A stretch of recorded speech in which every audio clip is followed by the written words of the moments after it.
การนั่งอนัตตาวิปัสสนาภาวนายอทำอนัตตาในอ่อนตังสุดในกองเฮานังทากายกุดขากว่าถ้าต่างขาซ้ายก็ไรอันนั้นขาซ้ายถ้าต่างขากว่าก็ไรมือสองคอนต่างตักก็ย่าไว้ตัวเขาซื่ออย่าไปเคียงอย่าไปยานก็ย่าหนีเขารับหูเนื้อเปิดวิญญาณปิญญารับตาเนื้อเปิดได้ญาณปิญญาอยากตัวดีมันน้อวิญญาณหาใจเตียนเขาผู้นั้นอันไหนเสียนอันในเตียนมันพูดบอกเกิดเป็นมานั่นไหนคือเขาหมอวางเป็นอนัตตาอ่อนตั้งเขาไปหันเจ็บไปหันทุกข์ข้าไปปองใจเหนือหน้าตาในเกาะโดยที่ลมเธอใส่เขาออกอ่อนตั้งเธอใส่เขายาวๆเธอเจ้ายาวๆเธอใส่เขาลึกๆเธอเจ้าลึกๆเขาเกิดออกตายเขาเป็นออกลูกป้องเกิดเวียบตายไหนใจว่าเขาด้วยหลอกหลายๆไงในเขามีญาณทั้งหันจือใจญาณทั้งวนจือใจหันเฉพาะที่มันนำอู้เปิงได้เอาตั้งแต่เชื่อต่อไปที่นั่นมีอย่างในพองละเนี่ยที่ว่าเป็นเขามีเขาเตียนเขาเปิงพองอำชี้สังไรต้องล้มโดยใส่เขาออกเขาเย่าอย่าไปออกรู้ในกล่อมว่าได้ออกอย่าไปเขาขึ้นแลในกล่อมว่าได้ป้องอย่าไปเวียบแลในกล่อมว่าได้เวียบอย่าไปป้องขึ้นดูในกล่อมว่าได้อันนี้มันบอกในรองตั้งที่ว่าตั้งแต่โหถึงตีนตั้งแต่ตีนถึงโหเนี่ยมันอุปเปิงพองงำมันได้เห็นมันเป็นอนัตตา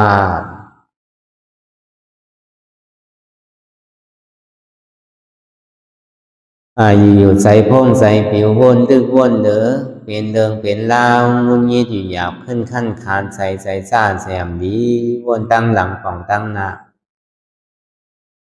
ก็คือว่าตั้งจอมใจเตียนมันเป็นอยู่มันวนตั้งหลังในก็คือว่ามันวนตั้งหลังมันวนลองตั้งนาในก็คือว่ามันวนตั้งลองตั้งนาอันมันวนสังลาลานั่นในก็คือว่ามันวนสังลาลาเตียนตั้งหลังปนมานั่นเท่าไรเฮ็ดสองใบก็ยาวมันเอาขึ้นได้ยาวเนี่ยมันเหมือนหนังก้นตายเดี๋ยวเก็บมาวนดีๆเนี่ยก็ได้การตุกขาไว้เนี่ยพอเดี๋ยวมาวนนำกระหือเนี่ยลองตั้งนานนั่นเนี่ยก็เหมือนหนังก้นตึงนอนรับไว้หนังเก่าเขาก็วนตั้งนานนั่นก็พุงมาดีเป็นหือมือมาดีเป็นหือเดินนาปีนามาดีเป็นหือเนี่ยอันนี้เขาก็พูดได้อันเท่าหันอยู่ซ้ำวนอันเท่าวนอยู่ซ้ำหันเนี่ยเหมือนหนังก้นตาบอดอันมันพ่องผิวกาวากาเป็นนั่นย้อนเปิดสังได้เป็นไหนย้อนเปิดว่าใจเตียนเท่าถามว่าเป็นใจของเฮาอันนั้นนั่นเนี่ยก็มั่นใจของเฮานั่นก็มันเป็นอนัตตาก็ในสามมาในบางขิงบางข้าวบางย่ามในก็เปรียวมุนเสื้อบางขิงบางข้าวบางย่ามในก็ขี่ใส่มองใส่ดีใส่หุบใส่ให้ใส่ห้องใส่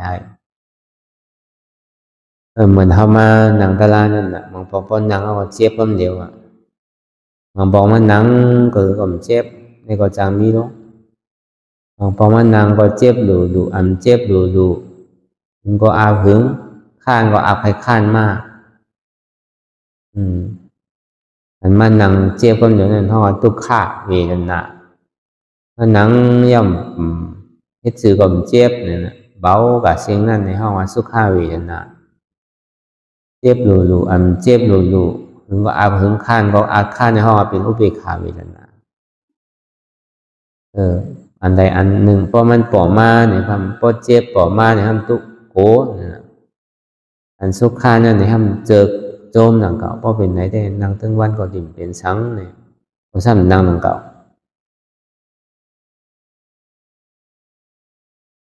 อันที่อุเบกขาเนี่ยมันป่อมานั่นในห้ามข้านนะก็ในอันนำธรรมดาของโลกล้อก้านั่นห้องว่าล้อกุตละนี่มันธรรมดาวะล้อกี่นี่มันเป็นธรรมดาวะมันไหลลองซ้อมน้ำวะล้อกุตละนี่มันธรรมดาวะมันหันที่เมียวอันเปิ้นหันวะม อันหู้ที่มีอันเปิ้นหู้อ่ะ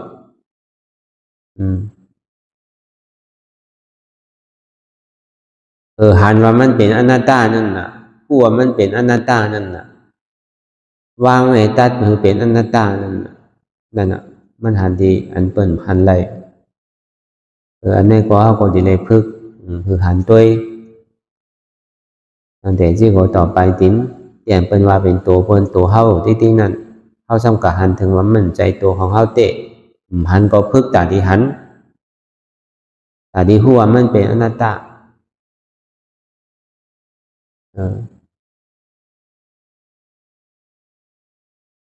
ตรงว่าทุกข์มากก็อย่าไปขี้เนี่ยดีมากก็อย่าไปเนี่ยจมเนี่ยไปขามากก็อย่าไปข้านเนี่ย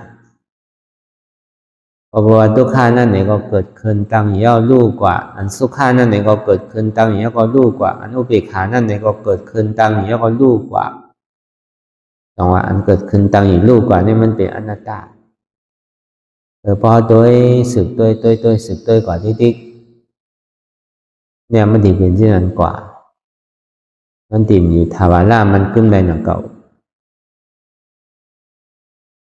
ลองเจ็บลองเสียบลองไม่ลองแก้แต่มันก็เป็นการมันงอกว่าของมันสืบเป็นสืบรู้แดกลายค่ายกว่าสืบเป็นสืบรู้แดกลายค่ายกว่าที่กับพอตัวเอง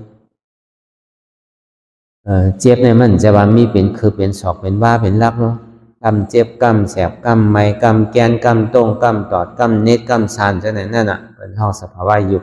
อาทินำลมไพ่สภาวะวิญญาณกาหู้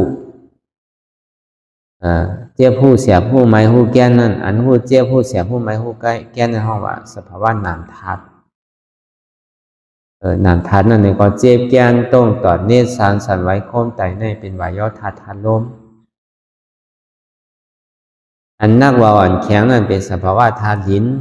อันจู้ตุ่มจับยายจิ้มหยอดนี่เป็นสภาวะธาตุน้ำอันนักอันแข็งอันอ่อนนั่นเป็นสภาวะธาตุดินนั่นอันจับยายจิ้มหยอดนั่นเป็นสภาวะธาตุน้ำนั่นมันมีสภาวะธาตุดินน้ำลมไฟเนี่ยต้องเป็นนามธาตุ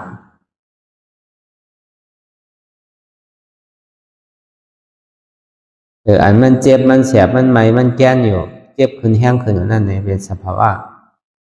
ของเวทนาธาตุพอมันเปิงอิงเลยเสยุบทับนามธาตุแล้วมันจะได้เกิดเวทนานั่นทุกขาสุขาอุเบกขาเวทนานั่นเพราะว่าเป็นโยกวิญญาณเวทนาเพราะว่างใดเนี่ยก็เป็นอัตตาโยกวิญญาณเวทนาเพราะห้อมว่างใดเนี่ยก็เป็นอัตตานั่นห้อมว่างใดก็ว่าเป็นตัวเกาเจ็บเป็นขาเกาคืนเป็นเอวเกาเจ็บใจเกาเจ็บเกาในเจ็บเหลือเกินเพราะห้อมว่างใดก็เป็นตัวเกาใจเกาเจ็บเกานั่นเพราะห้าว่างใดเนี่ยก็อ่ำใจตัวเกาใจเกาเจ็บเกามันเป็นโยกวิญญาณเวทนาโยกวิญญาณเวทนาในเป็นอนัตตาสภาวะยุบสืบเป็นสืบรูปสภาวะวิญญาณผู้อันลองตั้งสืบเป็นสืบรูปสภาวะเวทนานั่นถ้าบอกลองตั้งสืบเป็นสืบรูปเนี่ยบอกว่าหันเจ็บหูเจ็บภาพเจ็บหันทุกขาหูทุกขาภาพทุกขาวางทุกขาเป็นอนัตตาในพอปองแจงเลี้ยงใสหาดินนำลมไพ่ก็เนี่ยก็เอาเฮตตาลาอะไรนั่นก็อันนี้บุญคำพระราเป็นเจ้ายามปันอำมวยเจ้าอย่าหูหลาเนี่ยเอาทาดินน้ำลมไพ่ในปันแกก็ประสังในเมื่อปานพุทธคำพระเป็นเจ้ายังตื้ออยู่เศร้านั่นมันเจ้าเนี่ยปอกถึงดีกาลู่ไตนั่นมาผิดปางเอาพุทธคำพระเป็นเจ้าเฮาที่เต้มันเนี่ยคุณเอาคำปอมันเจ้านั่นส่งคนเขาเมาเหียงก็เนี่ยแต่ที่มาผิดปังเอาพระเป็นเจ้าเฮาปอกกว่าวันมึงมาเหียงหนึ่งก็พอมาญาพระเป็นเจ้ามาฮอตรายเอาหนึ่งก็ตกเป็นยาหันต่างกว่าตั้นได้ผิดไว้แบบเอาเป็นที่ไหนเมาเกาก็ปอกว่าในเกาเหียงในเป็นเจ้ายาหันต่างเชียงว่าก็ในถึงกำนึงสุดมาในจุ่มเหียงกำนึงสุดนั่นเป็นกาลู่ตายกาลู่ตายในเกิดโฮมเจ้าใจชิตาธาเกิดวันเดียวกัน มันก็จะมีปุญพรตัดที่ปอกตัดที่มาผิดปังเอาพระเป็นเจ้าเขาปอกกว่าวันเมืองที่เมืองถ้าปีละวนนั่นลู่แต่ยีนั่นในจุดที่ว่าอ๋อพ่อเป็นนั้นได้ไรออกคาดีคัดใจให้เธอพระเป็นเจ้าก็ทำมาเนี่ยบอกขึ้นมาเนี่ยว่าเวกาคาขอหนึ่งเนี่ยว่าขอหางย้อนสังก็คาเมื่อได้คาดีเป็นยาฮันเนี่ยว่าคาดีปอกมากขึ้นเนี่ยเมื่อใครเป็นหางก็เย้าเมื่อหลูกคือลูกก็ปอกมากก็เย้าเพราะเป็นนั้นเนี่ยการรู้แต่ยีในจุดที่อ่อนจุ่มซึกเขาเองหนึ่งแหละเมื่ออ่านถึงเมื่อผิดบ้างเอาพระเป็นเจ้าเขาปอกมานั่นถึงนี้พระเป็นเจ้าเขาตรากว่าเย้าเนี่ยเขาก็สั้นตกเป็นยาฮันต่างกว่าทางเชียงว่าก็ในการรู้แต่ยีนั่นถึงที่ผิดบ้างเอาพุทธคำพระเป็นเจ้าว่าอ๋อเมื่อเดี๋ยวนี้พอจะเขาคุณคำสีสุโธธนาในเท่าก็เท่าไม่เอาเพราะวันนั้นเนี่ยคาตาเป้ในห้าปากคาดิผิดบังบนคำพระเป็นเจ้าในปอกกว่าขึ้นช็อตปอเมที่เมืองก็ปีละบนนั่นค้าเนี่ยว่าพระเป็นเจ้าจนที่ห้าพอห้าเบี้ยวนี่ก็จะนี้มักมันในการออกข้าวตั้งนั่นถ้าในการรู้แต่ยีก็เป็นเจ้ายาฮั่นตาแล้วก็วินอภิญญาวินมาปองข่าวนี้ก็คุณเอาคำสีสุนทรนาเนี่ยก็เขาห่างแห้งไว้ตาพระเป็นเจ้าเขาติดปอกมาติมาช็อตเอาเจอเคยปีน้องมันเจ้านั่นถึงติดปอกไม่เอาเนี่ยมาหอจอดถึงในเมืองถ้าปีละโวจะเอาหอตราด้วยการเมืองตั้งเด่มไปเน็ตเคาน์เตอร์คุณเมืองเขาซ้ำมาหน้าเขาใหญ่ว่ามันเป็นหลานเขารู้เป็นดูเขารู้เขาภาพตอนเขาไวเนี่ยว่ามาหน้าคุณเขานั้นถ้าเป็นเจ้าจันทีหู้เนี่ยแหละผ่านสั่งวินขึ้นกว่าเนื้อกลางหาวแหละแต่พุ่งตะโคนี่เขานั่นน่ะคนหาแก้วหาเสียงในพอโตกลงมานั่นน่ะย่าก็เอาขี้ติ้นมันเจ้านั่นน่ะโตกลงมาเตอร์ใส่จุ่มปีน้องเจอเคอเขาก็ในปอพระเป็นเจ้าหันยาวในก็จะที่คุบเขาไว้คุบเขาไว้ยาวในก็มันเจ้าจะดีว่าอันมันไรไว้พระเป็นเจ้าก็ตมาเข้ามาในมีอยู่3 ปอกนั่นเหมือนตึกเป็นลูกอ่อนนั่งอยู่เงาไม้ปอกหนึ่งนั่นน่ะ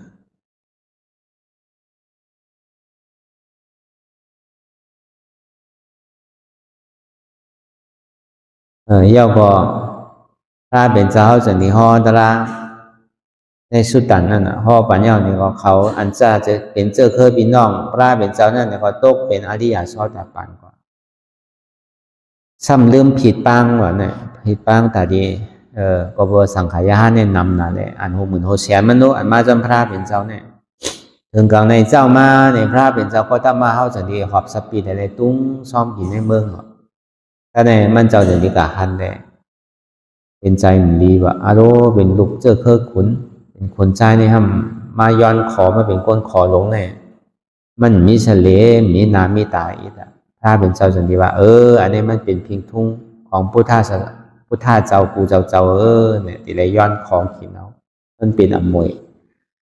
พอหมุนคำพระเป็นเจ้าเขากูเจ้ากูสุสว่าเมียวการลูกขามนั่นในป้อเปิ่นผิดบ้างเอาได้เหมือนจังภาพเนี่ยประกาศดีเลยย้อนเขาจึงดีคู่เลยจึงดีผิดบ้างเอาพระเป็นเจ้าเฮามา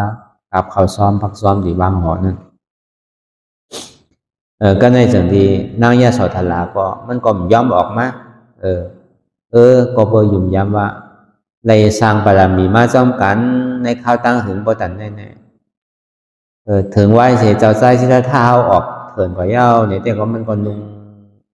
อาปิกรีบไปเลยซึ่งยอมนอนเหนือกูมันก็เอาสินทั้งมันตั้งแต่ต่อถึงเจ้าใจที่ท่าเนี่ยเลยเป็นพุทธาเนี่ยมันก็เฮ็ดตามนั้นนางยาโสธราเนี่ยก็ในพระเป็นเจ้าจึงที่เขาก็ในลูกมันในห้องเจ้าสารีบุตรลาเจ้าโมกขลาเนี่ยก็มือซ้อมเนี่ยมือฮอตราปันมันเนี่ยก็ เอามันตกเป็นซ้อดาบานกว่านางยาสอทลาเนี่ยเพราะเป็นตกเป็นซ้อดาบานกว่าเย้าในกอพระเป็นเจ้าซ้ำขึ้นมาตุ้มซ้อมในวันในเมืองตอนนี้มันเจ็ดที่ห้องดุใจมันอยากหู้หลานว่านั่นใจกบกินเดินนั้นว่าเมื่อพระเป็นเจ้าเขาที่ออกอะไรมันซ้ำกึ่งกลางเกิดมาวันนั้นนี่แหละเหมือนหนังหันเงาเดินนี่มันบนไว้เอาตาที่ออกเทินตาที่ออกจ้างตื้อกรรมเป็นพุทธานั่นอยู่ลูกซ้ำเกิดออกมาในเหมือนหนังเดินมนในพอรับเสียงกว่ามดนั่นเหมือนหนังกบในกินเดินแปดเสียงตื้นตันใจนะวะที่เมื่อก่อนจังเมื่อก็เลยอันเขายามพอมานะส่วนที่เอิญเสียงออกว่าอยากหู้ลาเนี่ยนะเมื่อนั้นเดินตึกโม่ในกบกินกว่าเย้าเนี่ยนะเพราะว่ากบกินเดินนั่นเดินหวานนั่นมันจะได้ชื่อว่าอยากหู้ลาเป็นนั่นวะก็เนี่ยก็เป็นเมนายาสาวทลาเนี่ยจะดีบอกลูกใจมันว่าเมื่อเดี๋ยวเนี่ยอันก็อยู่ตั้งนานมีเงาแรงไว้นั่นอันนั้นเป็นปอใจเนี่ยวะเมื่อมันไปออกบวชเมื่อมันย่ำไปออกเถินตั้งตื้อกำตลาเดินนั้นเมื่อไปเป็นผู้ท่าเดินนั้นมองคำหลงสีลูกในมีในว่างหอแน่เนี่ยวะมันตึกหนาเนี่ยวะมองเงินมองคำมองเกี่ยวมองเสียงอันอยู่แวดล้อมไว้ในหอในเมืองมันน่ะถึงว่ามันออกกว่าเย้าเนี่ยหายกับมดว่ามีวะพอเบอร์นั้นเลยมองของคำหลงสีลูกในมันกึ่งตานเป็นอมวยขกุลของลูกใจก็เบอร์ลูกใจนี่เป็นลูกรู้เนี่ยวะลูกกับย้อนแรงวะมันก็ชนลุงมันเนี่ยคือลุงกับย้อนว่านั่นนายาสวทลาก็ก็ในอยากหู้หลานนั่นเนี่ยก็เพราะอาหารเงาเลี้ยงพระเป็นเจ้าหัวเป็นปองมันเจ้าเย้าเนี่ยก็มันก็แบบตืดพาสังกันปอเนี่ยวะเฮียงเนี่ยลูกไม่ย้อนอมวยช้างเนี่ยวะอมวยบองคำหลงสีลูกก็หนาเนี่ยวะไล่อยู่ที่ย้อนกลับมาเลยที่ห้องเอาเจ้าสารีบุตรละเขาเจ้ามกหลานเขาเลยเอามันมาจอมเลยพอเอามาเย้าเนี่ยก็พระเป็นเจ้าอย่างที่ว่ามองคำหลงสีลูกอันลูกใครไรนั่นอันเป็นอมวยขกุลของปอนั่นอันนั้นเนี่ยมันย่อมสุดเสียงปอกเนี่ยวะมันแค่เกิดตายเนี่ยวะมองคำหลงสีลูกเตียนพอหามาในข้าวตั้งเสียสั่งกายไปเซนกำพานเนี่ยอันนี้ปอดิปันเนี่ยวะอันนี้เต็มหมอหายหมอสุดหมอเซงวะมองคำหลงอันติวามานั่นเนี่ยใจก็มันยังหมอเชียงอยู่หนังเก่าอ่ะมันกึดข้างเลยหนังเก่าอ่ะอันมีการมีคันเลยเสมองคำหลงสีลูกในปอดิปันวะหามาในข้าวตั้งเสียสังขายไปเซนกำพานเนี่ยมันจะดีอาปันมองคำหลงสีลูกมันน่ะด้วยการที่เฮ็ดจีในปันเนี่ยมันไรเนี่ยวะที่ไรทาโฮเนี่ยวะเอามันขึ้นเป็นเจ้าฉางนั่นนะเจ้าอย่างหุ่นหลานนั่นเอาง่ายๆก็ลูกพระราเป็นเจ้าเขาเนี่ยมันไรขี่จ้างมันไรขี่ม้ามันไรขี่ข้อไผ่เป็ดก่อมตายย้อนมันไก่ก่อมตายย้อนมันหมูก่อมตายย้อนมันวัวไก่ก่อมตายย้อนมันเราก่อมเสียงย้อนมันไปตั้งมาเอาไว้ลูกอ่อนอยู่บ้างหอยเนี่ยตืดพาสังการพระเป็นเจ้าหอยก็เข้ามาดีจองดีพระเป็นเจ้าเขาปออันปอมันเจ้าดูไว้นะพอเป็นนั้นก็เอาทาโหไปแล้วนะพอทาโหไปแล้วเนี่ยก็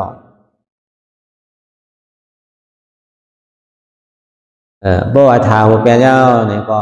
เอาขึ้นเป็นเจ้าฉางนั่นนะสมานนี่อันอ่อนตั้งสุดเบิ้ลเนี่ยเป็นเจ้าอยากหู้ลาวอ่ะก็อาสังเนี่ยมันไปเต้นเจ็บขบดีวะเต๋อหกขบปลายจำนี่เขาเจ็ดขบพระเป็นเจ้าจันทีสอนอันนี้ฮาวางกับไก่เลยลองบอกคำหลงสีลูกอันพระเป็นเจ้าหามาในข้าวตั้งเสียสังไขไปเซนกำผาถอมเข้าใจนี้อย่าหู้หลาอันนี้เขาบอกว่ามันเป็นความตายเจ็บแกนต้องก่อนเนซานสันไว้โคมไตเนี่ยอันนี้เป็นวายอทาทานโนเมอร์เนี่ยว่าต้องหันเนี่ยว่าก็นั่งเดือหันนอนนอนเจ้าอย่าหู้หลาก็ดีหันออกไปหันนอนเนี่ยอย่าหู้หลานว่าเนี่ยมันมีว่ามันเป็นทานลมได้ว่าอันไม่อันกัดอันอุ่นอันหนาวเนี่ยเป็นเตโซธาตุเป็นธาตุไฟเนี่ยว่าเนี่ยมองคำลงที่ซองว่า อย่าหู้หลานว่าเนี่ยมีว่ะอันนักอันแข็งอันอ่อนนั่นเป็นปฐวีธาตุเป็นธาตุดินว่ะอันนี้มองคำลงตีสามว่ะอย่าหู้หลานเนี่ยมีว่ะจับยายจึมหยอดเป็นลู่เนี่ยอันนี้เป็นอาโปธาตุน้ำอันนี้มองคำลงตีสี่ว่ะต้องเอาดีๆว่ะอย่าหู้หลานเนี่ยมีว่ะเอาสภาวะธาตุดินน้ำลมไพ่เนี่ยอาปันว่ะมองคำลงสีลงนั่นตึกเป็นร่องนั่นนะห้องสางร่องเนี่ยก็เบอร์มันไปเป็นอริยาตึกเป็นร่องอริยาว่ะพอเมื่อไรอาซากแรมไปเต็มเนี่ยก็ไปจ้างเป็นว่ะมันตึกเป็นแกมเป็นร่องนั่นก็อยู่ที่ห้องสางร่องกันว่านั่นลูกติดนันมากว่ะอันนี้เขาก็สำคัญเขาว่ามาตัวพระเป็นเจ้าเฮาเมื่อมันออกเถินออกป่านั่นเนี่ยก็มีไผ่สั่งไผ่มีไผ่สงรู้หลักออกว่าโกเป็นหู้เนี่ยตอนหนังลูกเจ้าอย่าหู้ด่าเต้ได้เพราะเป็นเมื่อเลี้ยวได้ขี่จ้างขี่ม้าขี่ยังข่มหู้นะโหลดการในโพสัตตีก่อนโมติได้ขี่มีหน้าข่มหู้ก็การอันนี้เป็นลูกพระเป็นเจ้าเต้เนี่ยยังเอาไปกินกันน่ะย่ำขี่ข้อไผ่ย่ำขี่ม้าขี่จ้างขี่รถขี่ก้าไก่ก็ไม่ได้ตายย้อนมันปลาก็ไม่ได้ตายย้อนมันเราก็ไม่ได้เสียงย้อนมันโอ้จากพวกของเงินคำก็ไม่ได้เสียงย้อนมันมันก็เป็นสังร่องไรหนังเก่าไม่ได้ห่างเครื่องห่างสังเพราะว่าเอาเป็นเจ้าอย่างหุ่นหลามองคำลงสีลูกอับเต้นปัญญาว่ะแม่มันก็ตึกเป็นช่อตาป่านอยู่นั่นเนาะถามว่าลูกให้ดีเลยอมวยดีหัวลูกให้ดีเลยอุบานอุเมืองลูกก็เบอร์เจ้านันต้านั่นในก็พระเป็นเจ้าเขาในซ้ำกับเอามากนะอันก็เป็นดุเมน่าก็ตำหนินั่นเขาโฮมปอมโฮมเมกันนั่นอันนั้นก็เอามาเขาในสังขายาห้านเนี่ยเย้าก็มึงนั่นมาจ้างตื้อกำตะลามาเนี่ยก็เป็นยาห้านตาเอาน่ะปอมันเจ้าอันเป็นคุณเอาคำสีโซโทท่านนั่นเนี่ยก็เบอร์ว่าพระเป็นเจ้าเขา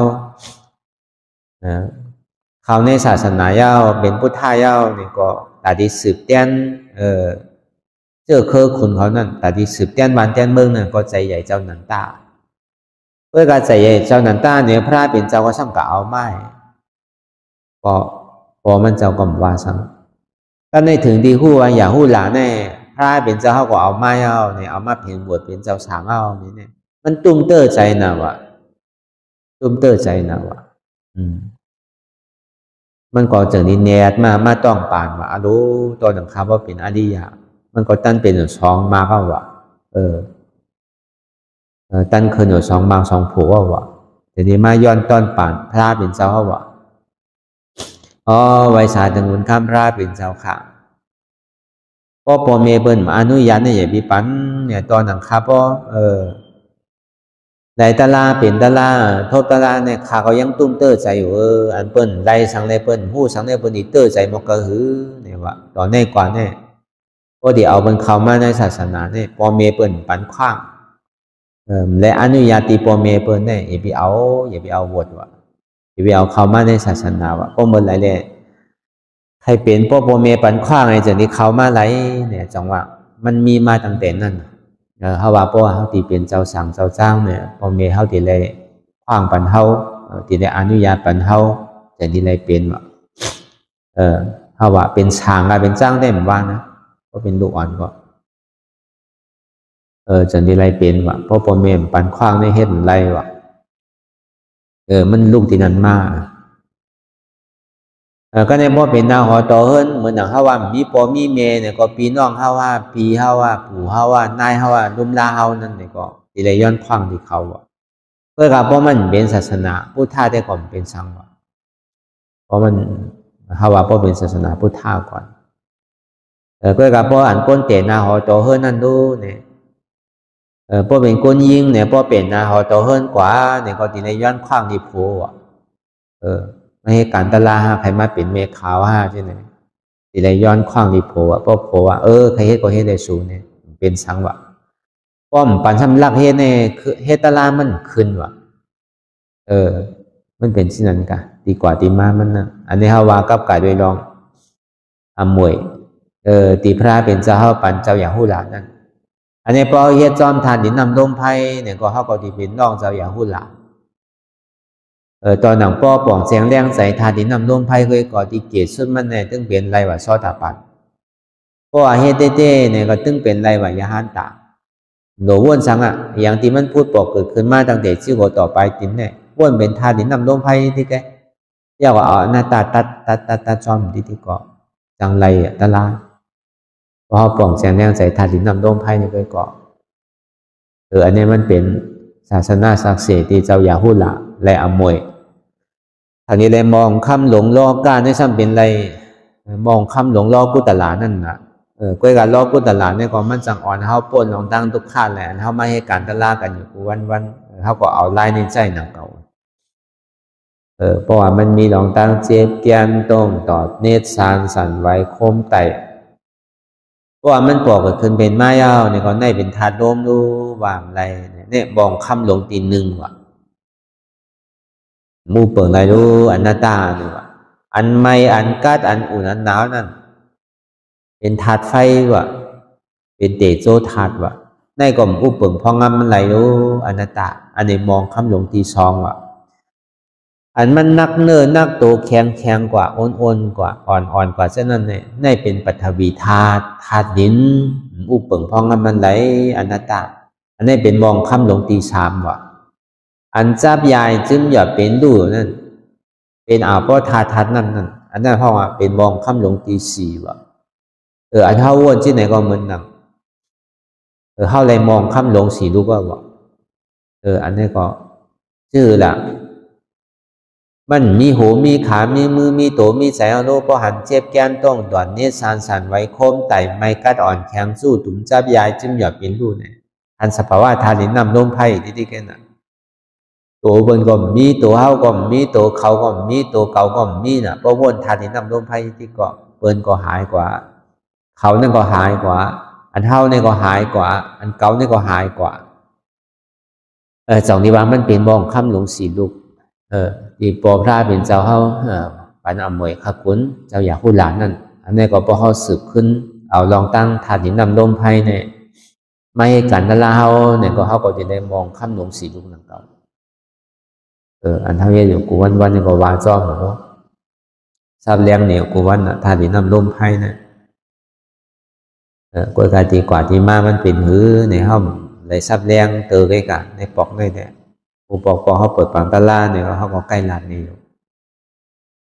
ก็เพราะนั้นพอมาวนด้วยตั้งแต่ชื่อต่อไปติ้นนั่นวันนั้นทำมีก็หันเนี่ยนะหันเจ็บแกนต้งตอดเนตร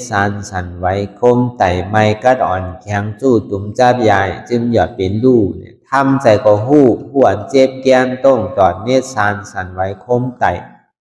ไม้กัดอ่อนแข็งสู้ตุ่มจับใหญ่จึงหยอดเป็นลู่ในเป็นอนัตตาอันนี้ก็เป็นมองคำหลงสีลูกเตียนเฮาหมอบนวางเป็นอนัตตา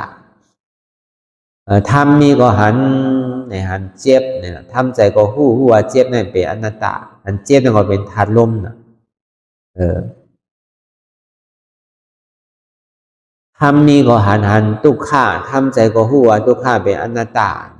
ทำนี่ก็หันว่าอ่ำใจโหเกาอ่ำใจขาเกาอ่ำใจมือเกาอ่ำใจโตเกาอ่ำใจเกาอ่ำใจเจ็บเกาทำใจก็หู้ว่ามันเป็นอนัตตามันใจหัวเกาขาเกามือเกาตัวเกาใจก็ทำไปทำน่ะมันเป็นธาตุดินน้ำลมไพ่เจ็บแกนต้งต่อเนตรสันไว้คมไถ่เนี่ยเป็นธาตุลมอันไม่อันกัดอันอุ่นอันหนาวเนี่ยเป็นธาตุไฟอันนักอันแข็งอ่อนนั่นเป็นธาตุดินอันจับยายจึงอย่าเป็นดูเนี่ยเป็นธาตุน้ำนั่นเป็นสภาวะธาตุดินน้ำลมไพ่อันบาเกาเนี่ยมีเนี่ยนะมันเป็นธาตุดินน้ำลมไพ่ที่มีสภาวะสืบเป็นสืบรูแหลกลายค่ายกว่าจะมีเป็นคือเป็นสอกเป็นว่าเป็นลักนั่นเก่ามันสืบเป็นสืบรูแหลกลายค่ายกว่าผู้เดียนมันสืบเป็นสืบรูแหลกลายค่ายกว่าถ้าบอกที่มันสืบเป็นสืบรูแหลกลายค่ายกว่ามันจะนี้ไม่ยากดีว่าหันอยู่ผู้อยู่ย่อก็ยอมห้ามวางเป็นอนัตตาหันเจ็บผู้เจ็บห้ามเจ็บหันทุกข้าผู้ทุกข้าห้ามทุกข้าวางทุกข้าเป็นอนัตตามันพูดประมาทีตัวอ่ำใจตัวเก่าอนัตตาผู้ พูดปอมาที่ใสในก็อ่ำใจใจเก่า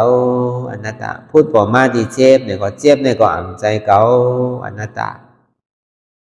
ตาลองตั้งพิษเปิดในก็พิษในอ่ำใจพิษเปิดเป็นพิษเก่าก็อนัตตาพิษจีในก็ดีติในก็เฮาวนหลีวนยาวยาวข้าวยาวหึงอย่าไปว่าไพ่น่ะ